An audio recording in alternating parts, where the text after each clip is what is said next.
welcome to Recall Gaming Exploits, and we have another random news for you today on Final Fantasy. We've had a few things basically confirmed. So, last time I spoke about this, I was talking about whether it was going to be episodic as in Telltale game style episodic, or as a multi-part game as in Final Fantasy X-2 or Final Fantasy 13, 13-2 and Lightning Returns, however that went. Well, that's what they're going to do, the latter, unfortunately. They're going to go down the Final Fantasy route of making one game as in 3 games. So you're going to be spending $60 on part 1 of the game, then you're going to spend another $60 on part 2. I'm going to go down, it's got 3 parts because the original game had 3 discs.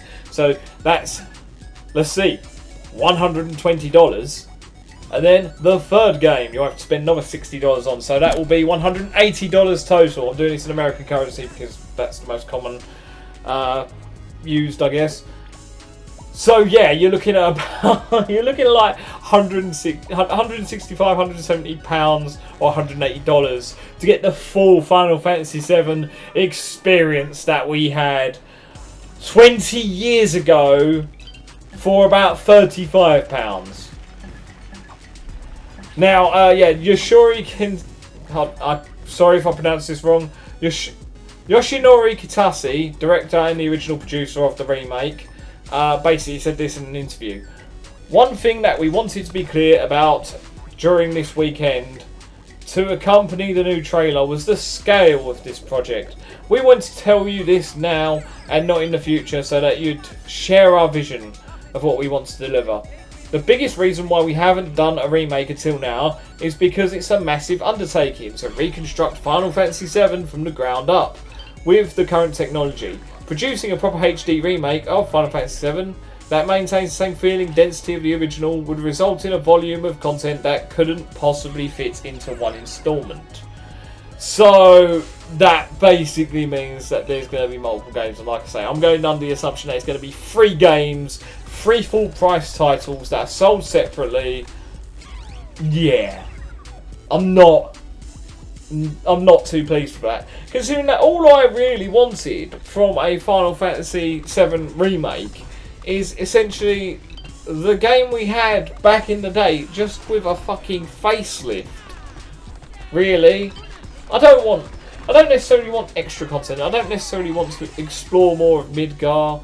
Although these things do sound intriguing to me, I'm worried that they're going to, in a way, ruin the game. I don't know. Like, I don't want to sound too much like a purist, but I just wanted the game to have a facelift. It hasn't had a facelift in 20 years, and that's from what when I've spoken to other people that are fans of Final Fantasy VII in particular. All they wanted was facelift, and we're getting all this extra stuff, and that's great. But should we really be paying $180 for what is essentially a remake of a single game that we probably spent no more than £35 on back in the day on the PlayStation 1?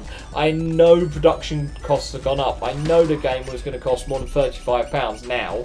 It was probably going to cost more along the lines of £50, £55, and that's fine. But charging 3 full games worth for one single game, a remake of a single game, I just can't get on board with that. I can't. And the worst part about it is, just because it's Final Fantasy VII, I know the fanboy in me is going to pick these up at some point, regardless. Namely when it comes out on PC. Fingers crossed on that one, I guess. Hopefully I'll do some kind of Game of the Year edition that includes all 3 parts in one purchase.